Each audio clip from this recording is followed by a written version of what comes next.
নমস্কার সবাইকে, আমি রিঙ্কিস ক্রিয়েশনে তোমাদের সবাইকে ওয়েলকাম। আজকের ভিডিওর আলোচ্য বিষয় হলো মিলিবাগ। এই মিলিবাগ আমাদের মতন ছাদ বাগানীদের এক প্রকার অতিষ্ঠ করে তুলেছে। এই মিলিবাগের কারণে ছাদ বাগানের অনেক প্রিয় গাছ আমাদের হারিয়ে ফেলতে হয়। তো মিলিবাগ কী সেটি হয়তো অনেকেরই জানা নেই। মিলিবাগ হলো এক ধরনের ছোট ছোট সাদা সাদা পোকা, যেগুলি একটা থেকে দুটো, দুটো থেকে চারটে, এই করে করে প্রায় কয়েক হাজার হাজার মিলিবাগ জন্ম নেয়। এই মিলিবাগের গায়ে মোমের মতন একটি আস্তরণ আছে। এই মিলিবাগ যদি একবার কোনো গাছে লেগে যায়, তাহলে গাছটিকে একেবারে শেষ না করা পর্যন্ত সেই গাছ থেকে তারা যায় না। তো আমাদের মতন ছাদ বাগানীদের এই মিলিবাগ প্রচণ্ড পরিমাণে ক্ষতি করে। এই মিলিবাগকে আমরা কি করে ধ্বংস করব তার বিভিন্ন পদ্ধতি খুঁজে বেড়াই। অনেক টাকা দামের ওষুধ কিনে এনে গাছে স্প্রে করি, কিন্তু কোনোতেই কোনো কিছু হয় না। এই মিলিবাগ কোনো প্রকারেই গাছ থেকে আমরা দূর করতে পারি না। মিলিবাগ কিন্তু কোনো একটি নির্দিষ্ট গাছে স্থির থাকে না। আজ একটি গাছ, কাল একটি অন্য গাছ, এই করে করে সারা ছাদ বাগানে এই মিলিবাগ ছড়িয়ে পড়ে। মিলিবাগকে এক গাছ থেকে অন্য গাছে ছড়িয়ে পড়তে সাহায্য করে পিঁপড়ে। মিলিবাগের শরীর থেকে এক প্রকার মিষ্টি তরল পদার্থ বার হয়। এটির নাম হলো হানিডিউক। এই হানিডিউকের খোঁজেই পিঁপড়েরা মিলিবাগের কাছে যায় এবং হানিডিউক খাবার সঙ্গে সঙ্গে পিঁপড়েরা মিলিবাগের ডিম এবং ভাইরাসটাও সাথে করে নিয়ে চলে আসে এবং এই পিঁপড়ে অন্যান্য যে সকল গাছে যাবে সেই সকল গাছেই মিলিবাগ জন্ম নেবে। তাই মিলিবাগকে এক গাছ থেকে অন্য গাছে ছড়িয়ে পড়তে সাহায্য করে হলো পিঁপড়ে। সেই জন্য আমাদের গাছ থেকে পিঁপড়েও তাড়াতে হবে এবং তার সাথে সাথে মিলিবাগকেও তাড়াতে হবে। আগেই বলেছি, মিলিবাগের গায়ের ওপরের দিকে একটি মোমের মতন আস্তরণ থাকে, যা মিলিবাগকে প্রোটেক্ট করে। এই আস্তরণটি মিলিবাগকে প্রোটেক্ট করে বলেই আমরা যত দামি ওষুধ ব্যবহার করি না কেন, মিলিবাগকে আমরা কোনো রকমভাবেই দমন করতে পারবো না। তাহলে আমাদের প্রথমে যে কাজটি করতে হবে তা হলো মিলিবাগের বাইরে যে কোটিংটা থাকে তাকে আগে ধ্বংস করতে হবে।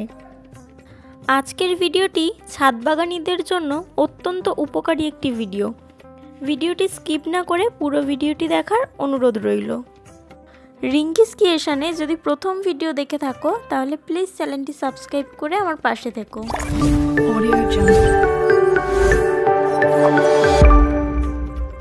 গাছে মিলিবাগ আক্রমণ করলে আমাদের প্রথমে যে কাজটি করতে হবে সেটি হলো, যেই গাছটিতে মিলিবাগ আক্রমণ করেছে সেই গাছটিকে অন্যান্য গাছের থেকে সম্পূর্ণ আলাদা করে দিতে হবে, যাতে পিঁপড়েরা কোনো প্রকারেই মিলিবাগের ডিম বা মিলিবাগের যে ভাইরাসটি হয় সেটিকে যেন অন্য কোনো গাছে না ছড়াতে পারে, সেই দিকে আমাদের লক্ষ্য রাখতে হবে। মিলিবাগ দূর করতে সবথেকে উপকারী যেই জিনিসটি হলো সেটি হলো সাবান জল এবং স্যানিটাইজার। করোনার সময় আমরা আমাদের হাতের জীবাণুকে মেরে ফেলতে স্যানিটাইজার ব্যবহার করতাম, তেমনি গাছের জীবাণুকেও মেরে ফেলতে আমরা ব্যবহার করব স্যানিটাইজার। শুধু স্যানিটাইজার ব্যবহার করলেই হবে না, একই সঙ্গে আমাদের ব্যবহার করতে হবে হলুদ গুঁড়ো। এই হলুদ গুঁড়ো পিঁপড়েদের তাড়াতে খুব সাহায্য করে এবং এর সঙ্গে ব্যবহার করব পেঁয়াজের খোসা। এই পেঁয়াজের খোসাটি আমরা শুকনো করে মিক্সিতে গুঁড়ো করে নিয়েছি। এই খোসাটিকে এবার জলে ভিজিয়ে সেই খোসার ভেজানোর জলটি আমরা ব্যবহার করব।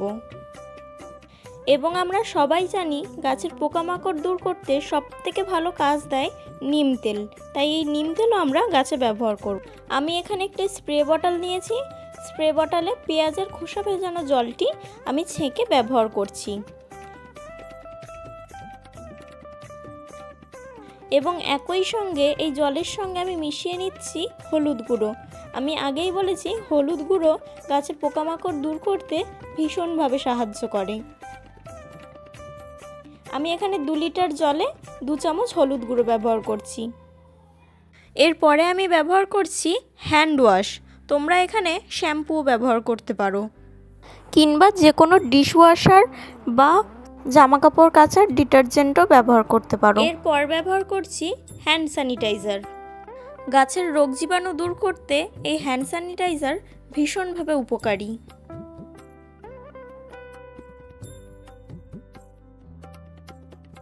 এরপর ব্যবহার করছি নিম তেল। নিম তেল নিয়ে বিস্তারিত ভিডিও আমার চ্যানেলে করা আছে, তোমরা চাইলে গিয়ে দেখতে পারো, আমি ডেসক্রিপশানে লিংক দিয়ে দেবো। এবার এই জলটিকে তোমরা সন্ধ্যের দিকে গাছে স্প্রে করবে, এবং আলতোভাবে স্প্রে করলে কিন্তু হবে না, গাছে খুব তীব্র গতিতে এই জলটি স্প্রে করতে হবে। তোমরা যদি মিলিবাগের ওপর প্লেন জলও তীব্রভাবে স্প্রে করো তাহলে দেখবে মিলিবাগগুলো গাছের থেকে পড়ে গেছে, কিন্তু মরবে না।